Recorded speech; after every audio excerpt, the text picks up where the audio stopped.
Hello friends, welcome back our YouTube channel पे on science. Friends, हम लोग discussion कर रहे हैं क्लास 10th का साइंस, जो कि अध्याय 4 है। फ्रेंड्स, इसमें हम लोगों ने 4 वीडियो का डिस्कशन कर लिया है और ये हम लोग का चौथा वीडियो है।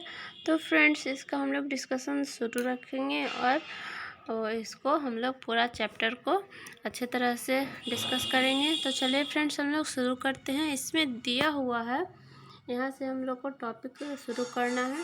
कुछ महत्वपूर्ण कार्बन यौगिक एथेनॉल तथा एथेनोइक अम्ल। इसमें दिया हुआ है, अनेक कार्बन यौगिक हमारे लिए अनमोल होते हैं, किंतु यहाँ हम व्यावसायिक रूप से महत्वपूर्ण 2 यौगिकों एथेनॉल तथा एथेनोइक अम्लों के गुण धर्मों का अध्ययन करेंगे। अब इसमें पहला दिया हुआ है एथेनॉल के गुणधर्म। इसको हम लोग देखते हैं। इथेनॉल कक्ष के ताप पर द्रव अवस्था में होता है। इथेनॉल के गलनांक एवं क्वथनांक के लिए सारणी 4.1 देखिए। सामान्यतः इथेनॉल को एल्कोहल कहा जाता है तथा यह सभी एल्कोहली पेय पदार्थों का महत्वपूर्ण अवयव होता है। इसके अतिरिक्त यह एक अच्छा विलायक है, इसीलिए इसका उपयोग tincture, iodine, cough syrup, tonic आदि जैसी औषधियों में होता है। इथेनॉल को किसी भी अनुपात में जल में मिलाया जा सकता है। तनु इथेनॉल की थोड़ी सी मात्रा लेने पर नशा आ जाता है। हालांकि अल्कोहल पीना निंदनीय है, लेकिन समाज में बड़े पैमाने पर प्रचलित है। लेकिन शुद्ध इथेनॉल परिशुद्ध अल्कोहल की जोड़ी सी भी मात्रा घातक सिद्ध हो सकती है। काफ़ी समय शुद्ध इथेनॉल और परिशुद्ध अल्कोहल की थोड़ी सी भी मात्रा घातक हो सकती है। काफ़ी समय तक अल्कोहल का सेवन करने से स्वास्थ्य संबंधी कई समस्याएं उत्पन्न हो जाती है। अब आगे दिया हुआ क्रियाकलाप 4.6 शिक्षक द्वारा प्रदर्शन। लगभग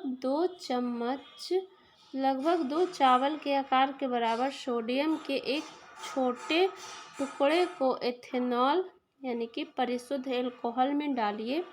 आप क्या प्रेक्षित करते हैं? उत्सर्जित गैस की आप कैसे जांच करेंगे? फ्रेंड्स, हम लोग क्रियाकलाप 4.6 कर रहे हैं, जिसमें कि लगभग 2 चावल के आकार के बराबर सोडियम के छोटे टुकड़े को एथेनॉल यानी कि परिशुद्ध अल्कोहल में डालना है। तो प्रश्न बनता है, क्या आप प्रेक्षित करते हैं? इसकी रासायनिक प्रतिक्रिया लिखें।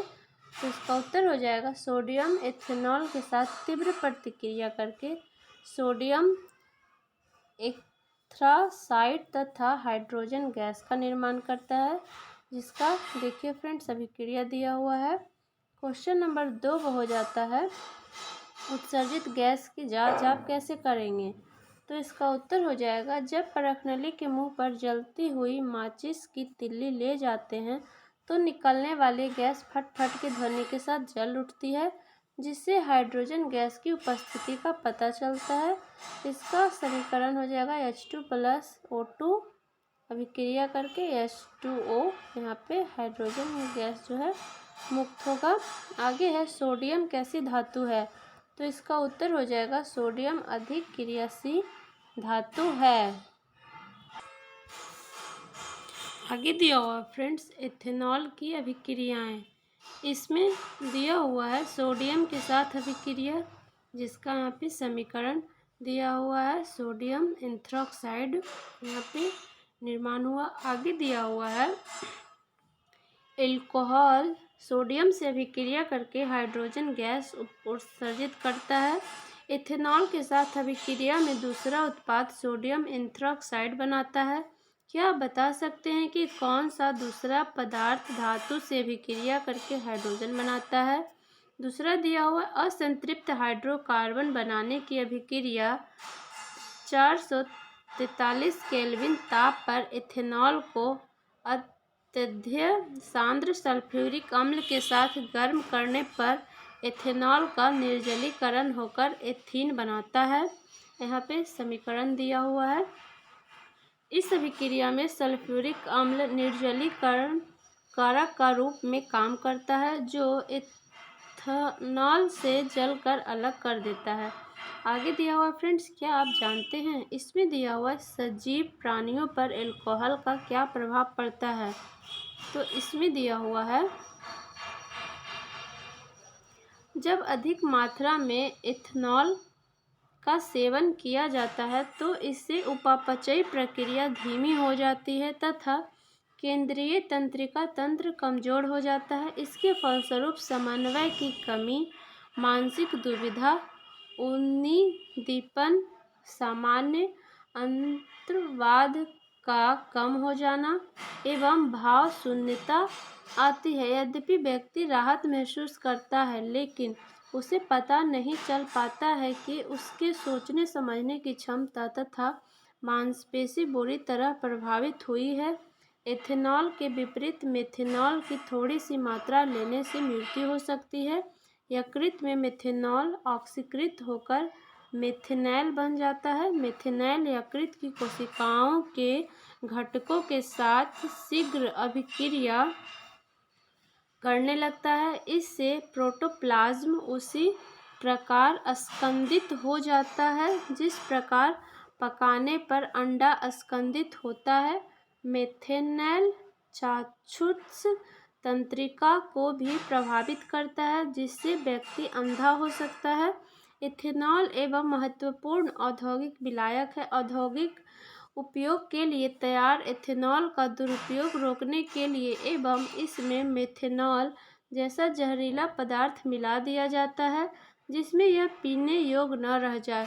एल्कोहल की पहचान करने के लिए इसमें रंजक मिलाकर इसका रंग नीला बना दिया जाता है। इससे विकृत एल्कोहल कहा जाता है।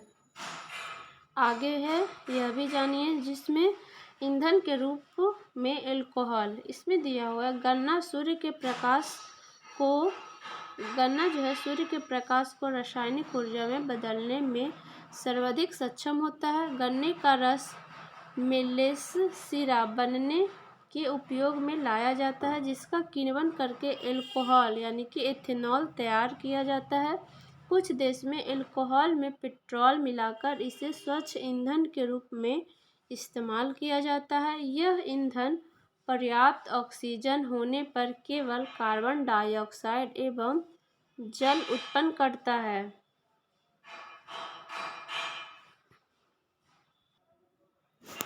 आगे पॉइंट दिया हुआ है, एथेनॉइक अम्ल को सामान्यतः एसिटिक अम्ल कहा जाता है। यह कार्बोक्सिलिक अम्ल समूह से संबंधित है। एसिटिक अम्ल के 3-4% विलयन को सिरका कहा जाता है एवं इसे अचार में परिरक्षक के रूप में इस्तेमाल किया जाता है। शुद्ध एथेनॉइक अम्ल का गलनांक 290 के होता है और इसीलिए ठंडी वायु में शीत के दिनों में यह जम जाता है। इस कारण इसे ग्लिसरॉल एसिटिक अम्ल कहते हैं। कार्बोक्सिलिक अम्ल कहा जाने वाला कार्बनिक यौगिकों के समूह का अभिलक्षण इसकी विशिष्ट अम्लीयता होती है। हालांकि खनिज अम्लों के विपरीत कार्बोक्सिलिक अम्ल दुर्बल अम्ल होते हैं। खनिज अम्ल जैसे हाइड्रोक्लोरिक अम्ल पूरी तरह आयनीकृत हो जाते हैं। यहाँ पे फ्रेंड्स देखिए, दिया हुआ क्रियाकलाप 4.7। इसमें दिया हुआ लिटमस पत्र एवं सार्वत्रिक सूचक का उपयोग कर तनु एसिटिक अम्ल तथा हाइड्रोक्लोरिक अम्ल के पीएच मान की तुलना कीजिए। क्या लिटमस परीक्षण में दोनों अम्ल सूचित होते हैं? सार्वत्रिक सूचक से क्या दोनों अम्लों के प्रबल होने का पता चलता है? यहाँ देखिए फ्रेंड्स, दिखाया गया है। अभिक्रिया दिया हुआ है, मिश्रण युक्त परखनली, बीकर, जल, तार की जाली, तिपाई, बर्नर और चित्र 4.11 एस्टर का यहाँ पे निर्माण दिखाया गया है। आगे दिया हुआ है क्रियाकलाप 4.8। इसमें दिया हुआ है, एक परखनली में सांद्र सल्फ्यूरिक अम्ल की कुछ बूंदें 1 ml में एथेनॉल, परिशुद्ध एल्कोहल एवं ग्लिसरॉल एसिटिक अम्ल लीजिए। कम से कम 5 मिनट तक जल उष्मक में उसे गर्म करें, जैसा चित्र 4.1 में दिखाया गया है। अब इसे उस बीकर में उड़ेल दीजिए जिसमें 20 से 50 ml जल हो तथा उस मिश्रण को सूंघिए। आगे दिया हुआ है एथेनोइक अम्ल की अभिक्रियाएं। देखिए, एस्टरीकरण अभिक्रिया। एस्टर मुख्य रूप से अम्ल एवं एल्कोहल की अभिक्रिया से निर्मित होते हैं। एथेनोइक अम्ल किसी अम्ल उत्प्रेरक की उपस्थिति में परिशुद्ध एथेनॉल से अभिक्रिया करके एस्टर बनाता है। यहाँ देखिए फ्रेंड्स, एथेनोइक अम्ल है, एथेनॉल, और यहाँ एस्टर का निर्माण हो रहा है। एस्टर की गंध मृदु होती है। इसका उपयोग इत्र बनाने एवं स्वाद उत्पन्न करने वाले कारक के रूप में किया जाता है। एस्टर अम्ल या क्षारक की उपस्थिति में अभिक्रिया करके पुनः एल्कोहल एवं कार्बोक्सिलिक अम्ल बनाता है। इस अभिक्रिया को साबुनीकरण कहा जाता है क्योंकि इसमें साबुन तैयार किया जाता है। यहाँ देखिए फ्रेंड्स, एक रिएक्शन दिया हुआ है। दूसरा दिया हुआ है क्षार के साथ अभिक्रिया। खनिज अम्ल की भांति एथेनोइक अम्ल सोडियम हाइड्रोक्साइड जैसे क्षारक से अभिक्रिया करके लवण, सोडियम एथेनोएट या सोडियम एसीटेट तथा जल बनाता है। यह समीकरण है फ्रेंड्स।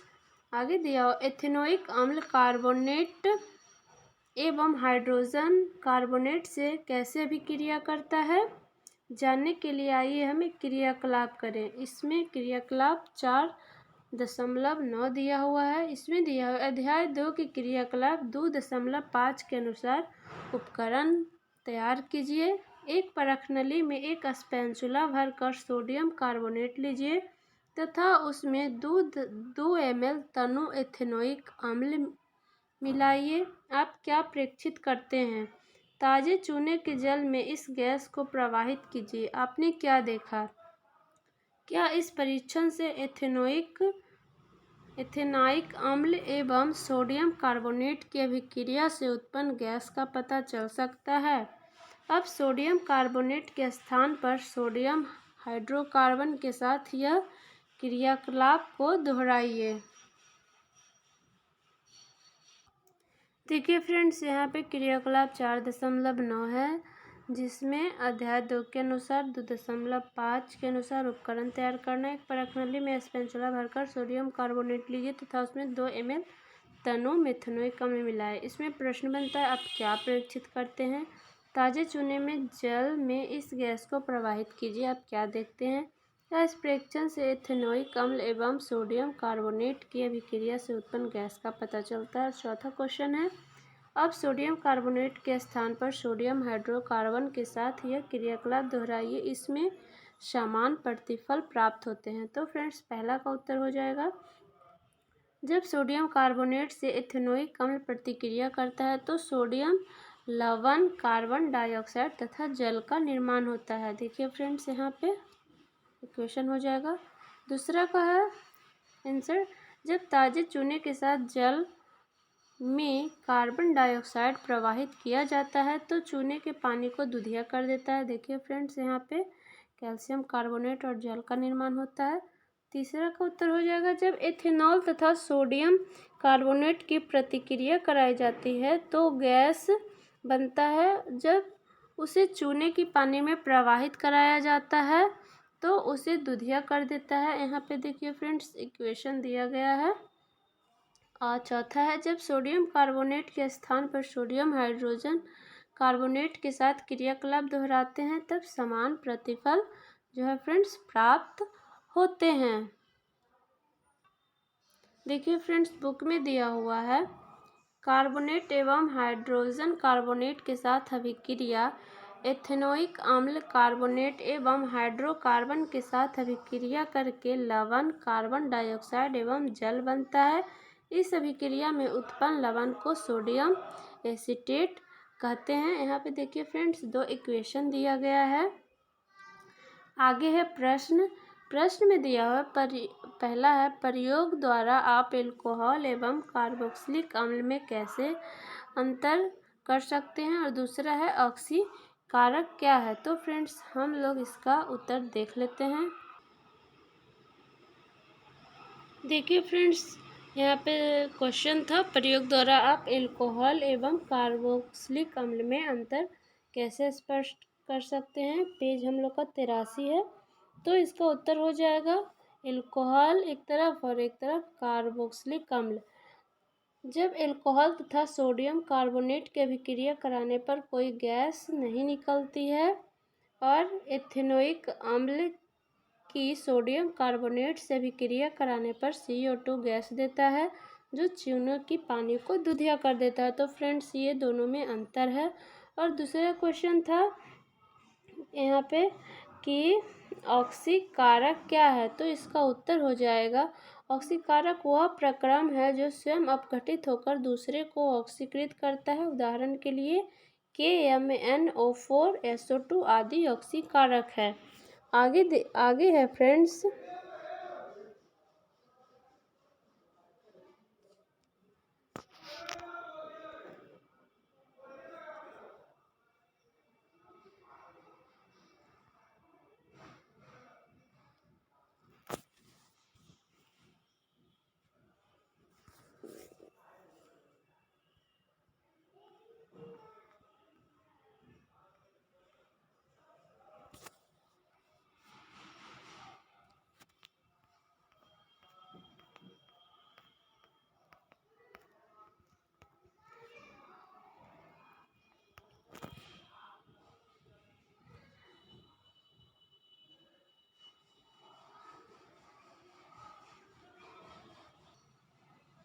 आगे दिया हुआ है साबुन और अपमार्जक। यहाँ देखिए फ्रेंड्स, इसमें क्रियाकलाप दिया हुआ है 4.10। इसमें दिया हुआ है 2 परखनलियों में 10-10 ml जल लीजिए, दोनों में 1-1 बूंद पाक तेल डालिए, उन्हें A तथा B नाम दीजिए। परखनली B में साबुन के घोल के कुछ बूंदें डालिए। 2 परखनलियों को समान समय तक जोर जोर से हिलाइए। क्या हिलना बंद करने के बाद दोनों परखनलियों में आप तेल एवं जल की परतों को अलग अलग देख सकते हैं। कुछ देर तक दोनों परखनलियों को स्थिर रखिए एवं फिर उस पर ध्यान दीजिए, क्या तेल की परत अलग हो जाती है। ऐसा किस परखनली में पहले होता है। तो फ्रेंड्स देखिए, यहाँ पे मिसेल्स का निर्माण दिखाया गया है। तेल की बूंद है, यहाँ पे सोडियम है। आगे देखते हैं। देखिए यहाँ देखा, इस क्रियाकलाप में सफाई में साबुन के प्रभाव का पता चलता है। अधिकांश मैल तैलीय होते हैं और आप जानते हैं कि तेल पानी में अघुलनशील है। साबुन के अणु लंबी श्रृंखला वाले कार्बोक्सिलिक अम्लों के सोडियम एवं पोटेशियम लवण होते हैं। साबुन का आयनिक भाग जल में घुल जाता है, जबकि कार्बन श्रृंखला तेल में घुल जाती है। इस प्रकार साबुन के अणु मिसेली संरचना तैयार करते हैं। चित्र जो कि 4.12, जहां अणु का एक सिरा तेल के कण की ओर तथा आयनिक सिरा बाहर की ओर होता है, इससे से पानी में इमल्सन बनाता है। इस प्रकार साबुन का मिसेल्स मैल को पानी में घुलने में मदद करता है और हमारे कपड़े साफ हो जाते हैं, जो कि चित्र 4.13 में दिखाया गया है। क्या आप मिसेल्स की संरचना बना सकते हैं जो साबुन को हाइड्रोकार्बन में घोलने से बनता है। देखिए फ्रेंड्स, यही था 4.12, ये मिसेल्स का निर्माण है। और आगे दिखाया गया है जो हम लोग 4.13 देखेंगे। यहाँ 4.13 है, मैल हटने में साबुन का प्रभाव। देखिए फ्रेंड्स, हम लोग मिसेल्स के बारे में पढ़ते हैं।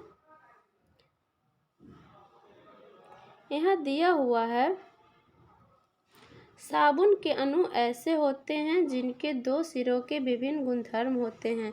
जल में विलय एक सिरे को जल रागी कहते हैं तथा हाइड्रोकार्बन में विलय दूसरे सिरों को जल विरागी कहते हैं। जब साबुन जल की सतह पर होता है तब इसके अणु अपने को इस प्रकार व्यवस्थित कर लेते हैं कि इसका आयनिक सिरा जल के अंदर होता है, जबकि हाइड्रोकार्बन पूंछ यानी कि दूसरा छोर जल के बाहर होती है।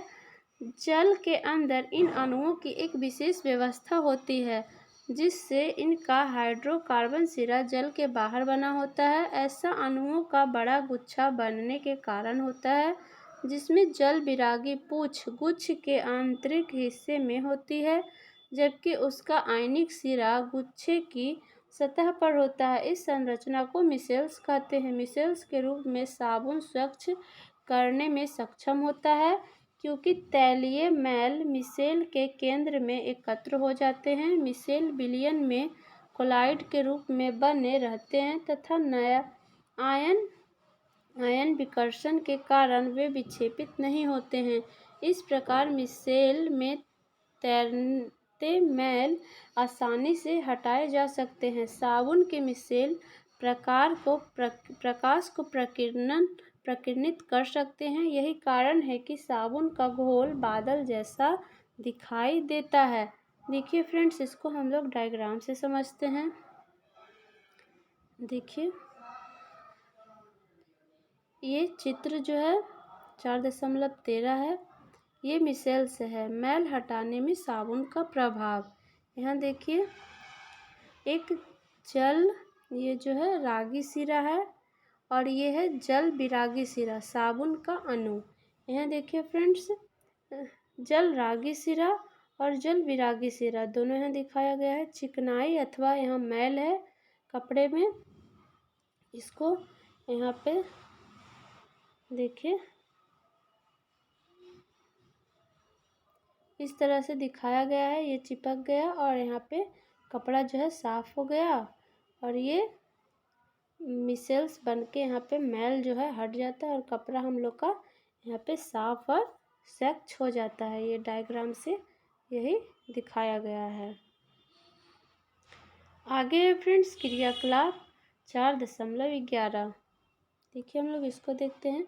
अलग अलग प्रखनलियों में 10-10 ml आसुत जल अथवा वर्षा जल एवं कठोर जल हैंडपंप या कुएं का जल लीजिए। दोनों में साबुन के घोल की कुछ कुछ बूंदें मिलाइए। दोनों प्रखनलियों को एक ही समय तक हिलाइए एवं उससे बनने वाले झाग पर ध्यान दीजिए। किस प्रखनली में अधिक झाग बनता है, किस प्रखनली में श्वेत दही जैसा अवक्षेप प्राप्त होता है। शिक्षक के लिए निर्देश: यदि आपके आसपास कठोर जल उपलब्ध नहीं है तो साधारण जल में हाइड्रोजन कार्बोनेट, सल्फेट, मैग्नीशियम या कैल्शियम क्लोराइड को घोलकर कठोर जल तैयार कर लीजिए। आगे दिया हुआ है क्रियाकलाप 4.12, इसमें दिया हुआ है 2 प्रखनलियाँ लीजिए और प्रत्येक में 10-10 ml कठोर जल डालिए। एक में साबुन के घोल की 5 बूंदें तथा दूसरे में अपमार्जक के घोल की 5 बूंदें डालिए। दोनों प्रखनलियों को एक ही समय तक हिलाइए। क्या दोनों में झाग की मात्रा समान है? किस प्रखनली में दही जैसा ठोस पदार्थ बनता है? इसको देखना है फ्रेंड्स, करना है।